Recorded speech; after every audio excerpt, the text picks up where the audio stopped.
Hey everyone, my name is Arkham, and in today's video we're going to talk about the monetization in Halo Infinite. Much like many of you, Halo and I go way back. I started playing Halo on my birthday in February 2002. A friend brought over Combat Evolved and I was hooked from the instant I started playing it.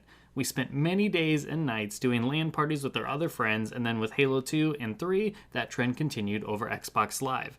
All these years later, it has remained one of my favorite franchises even throughout the trials and tribulations, namely the last few installments. Hell, my wedding ring is a Halo ring. I love this series, and it's hard for me to imagine a day that I don't play the newest installment. However, I've really been conflicted with Halo Infinite. On one hand, the gameplay is in my opinion the best it has been since Halo 3. In a lot of ways, it's the sequel we never got. 343 finally knocked it out of the park when it comes to the feel of playing a modern Halo game. I guess the third time's the charm. Now, where the conflicted part comes into play is that everything beyond the gameplay is really starting to bum me out. There's several topics we could address, but the one that's currently been eating away at me since the early launch is the monetization, namely the Battle Pass in the shop. Look, I know this game is free to play. I know 343 has plans to treat this game as a living service for years to come, with various free content updates. They have to have a means of paying the developers for that content, as well as to keep servers online, etc. That's all well and good, no argument there. So please, let's nip in the bud right now any initial responses of, you're entitled, this game is free, and they gotta make money somehow. I know all of that. That's perfectly fine. I am not anti them making their money at all. Let's just get into my issues exactly. My issue is a bit twofold. Firstly, they are still charging full price for the campaign. Yes, you can get it on Game Pass for cheaper, but that in itself is a subscription service, so it has its own methods and merits to try and hook you in for the long haul. The fact remains, they're still selling the game at retail price, as well as taking the free-to-play monetization model with the multiplayer. It's sort of like having your cake and eating it too. They're getting the benefits of a full retail purchase or Game Pass subscription like any other AAA title, as well as the more monetization-heavy aspect for the multiplayer side of things. They're going all in on making as much money as they possibly can from this game. Now, is that a bad thing? Not necessarily. Do I think campaigns should be $60 on top of the free-to-play model for the multiplayer when most companies choose one or the other, and in the past we've always gotten the entire package for that retail price? I think $30 for campaign seems more reasonable, but whatever. We haven't played it yet, we don't know the amount of content or replayability it will offer, so maybe it'll stack up with other single-player games at full retail price. Though I will say, those who purchase the campaign ought to get in-game credits to spend on the battle passes and shop. I think that would up the value of actually purchasing the retail game. Say maybe $30 in in-game credit. It doesn't hurt them really, especially with things as they are now and the very high prices in the shop. That seems like a very easy win-win option that says you care about your customers. Little things like that can go a long way. Well, literally speaking, maybe not in this system, and that leads me to the real issue of the structure as it stands, because $30 really doesn't get you that much as far as the shop and battle passes are concerned. Man, this really sucks to talk about. It sucks that it even is the way it is. This is one of the last things I would have wanted for this series I hold so near and dear to my gaming heart. As soon as they announced this would be free to play, I started to get worried. Then when we finally got our hands on it, it was even worse than I expected, which is saying something because I've put a ton of time into games like Apex Legends, Warzone, and Rocket League, and this to me is the one that hits the hardest and feels like a step or three too far. Unlike those games I mentioned, Halo is a well-established 2-decade-long series, which is now on its 7th main installment.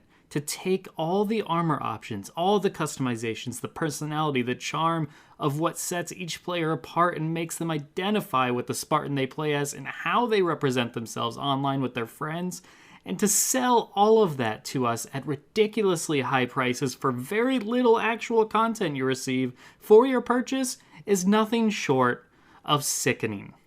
It literally has made me feel ill. When I first got the game going, I instantly bought $20 worth of in-game currency because I had so much fun in the flights that I had so much faith in this game that it was going to be absolutely phenomenal, top to bottom. 3 for 3 finally did it. The comeback store we have all waited 6 years for. This was a mistake. I should not have bought $20 worth of currency, and luckily I didn't buy the $100 currency bundle like I was contemplating just to show my support for them, because there's just nothing worth it.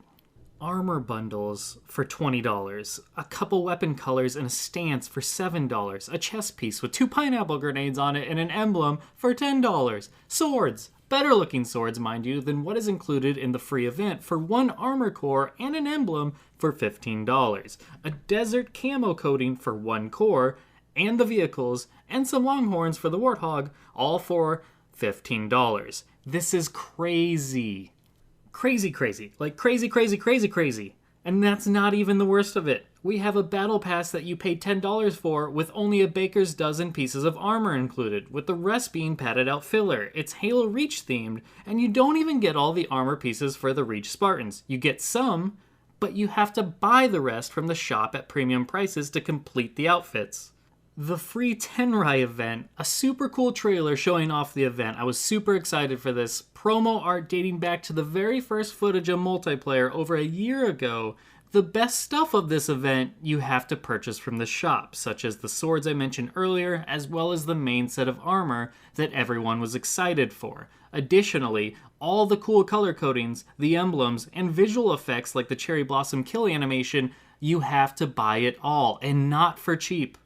Not to mention, these things are all pieced out into different bundles. So if you want the cool swords, the cherry blossom card background, the cherry blossom kill animation, the cooler color coding options, and the advertised set of armor, these are all sold in separate bundles. So if you want to go all in on the Uri armor, getting the pieces you really love and customization options I just mentioned, you have to buy nearly a dozen different packs, each ranging from $5 to $20 a piece. You're looking at around $100 to $200 just for this one theme of customization options. This is a game that is supposed to be supported for 10 years. There are dozens of battle passes to come, themed events to come, and shop bundles to come, and they have no qualms about making you pay this insane amount for one theme, one event. It's absolutely insane. Honestly, it all feels like how drug dealing works. They give you your first hit for free, the events, the battle pass to an extent, then you have to pay for the good stuff. They hook you in with the battle pass, the Tenrai event, and the various upcoming events, and then they hope you'll get hooked enough to go spend top dollar in the shop on the actual good stuff. And I haven't even mentioned the fact that when you buy a color coding or a visor color, you can't even use them on other cores. They can give you whatever excuse for the armor pieces not working on separate cores. Fine, whatever, bots only, sure.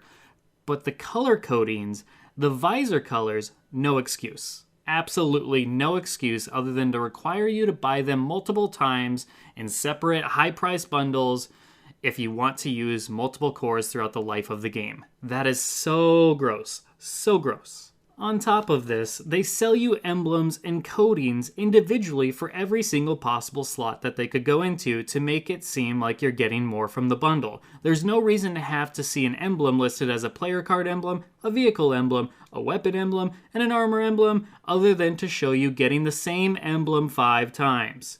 Same goes for color codings with vehicles and armor. It's like showing a child a $100 bill, and then 30 pennies. They're gonna think they are getting more value with the pennies simply because there's more of them. It's a total mindfuck.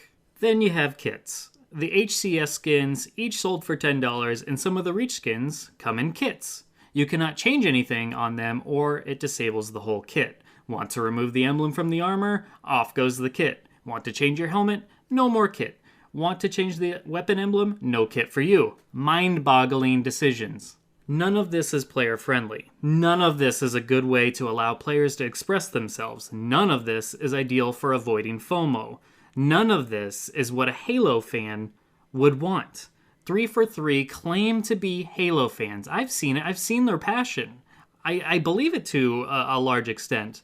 But they claimed this would not be predatory, would not be a case of FOMO, and expressed that this was going to allow player expression like never before. Assumedly, in a good way, I would have thought? Here's what I want to see. Number 1. A better battle pass with less filler, all the themed items of the pass included rather than pieced out into separate store bundles, and a way to earn back credits to spend on the next battle pass, or the store. I know unlike all other battle passes that offer credits back, these battle passes do not expire, but there's something to be said for your loyal, consistent player base. Having a healthy player base is absolutely essential to the life of the game. Giving someone a reason to finish the entire pass, to keep coming back, and allowing them to put the currency earned towards the game is a win-win. Make $3 of the currency earnable for free so those who cannot or will not pay can save up through various seasons if they keep playing. Number 2, stop artificially padding things out. Color codings and visor colors need to be universal. No excuse. It's bare minimum what needs to happen. Emblems should just be one unlock/purchase, not listed multiple times to make it seem like you're getting more than you really are. Don't try and trick us like that. That's really ridiculous tactics.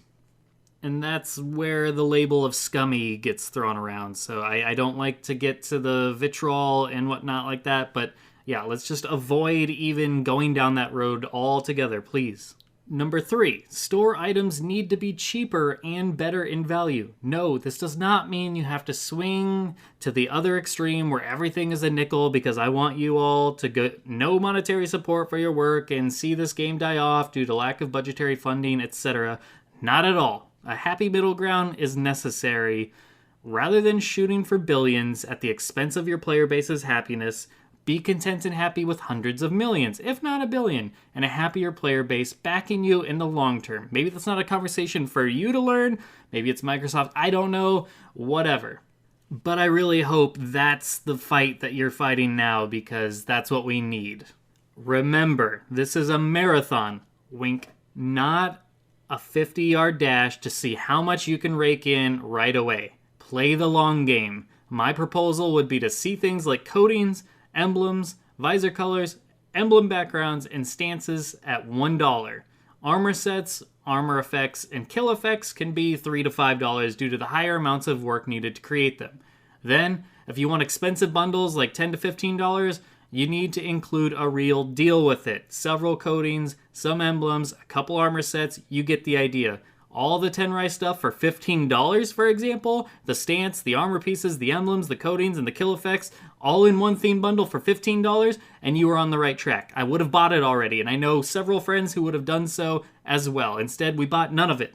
Using Warzone, for example, I've put $20 down on a couple different packs over the years, or over the last year and a half, 2 years, whatever, and I got at around 10 items in that pack for $20, and it's actual unique stuff. It's not, when I say 10 items, I don't mean 2 of them being the left shoulder pad and the right shoulder pad, and an emblem repeated 4 or 5 times of the various different things, an armor coating, you know what I mean? Like, that's not a real value. You need to pack in real value into these things to make people fork out that sort of money. And number 4, please make armor coatings look better. The HCS ones look pretty cool. Outside of the fact that they are kits, of course, can we get some cool looking coatings for the rest of the armors? Where are the textures, the patterns, various finishes, and cool color placements? A lot of them thus far have been super dull and uninspired, in my opinion, of course. And finally, in wrapping up this video, I want to say thank you 343 for making an amazing gameplay foundation for Halo Infinite. If you've been watching the video, thank you for listening to my feedback. I hope to see this game flourish sooner rather than later in regards to what the community is asking for, so we can all just be one big happy force of fun.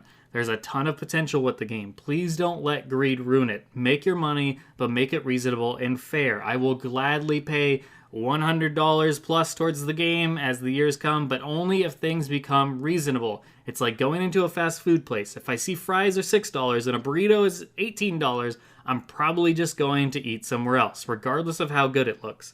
But if you cut both of those in half, you're likely going to gain a loyal customer who will eat there twice a week. I mean, who buys snacks at a movie theater anymore for this very reason of outrageous prices? Anyways, take care. Once again, I am Arkham. Thank you all for watching. Like and subscribe and all that hoopla if you enjoyed what you listened to. And I'll see you guys next time.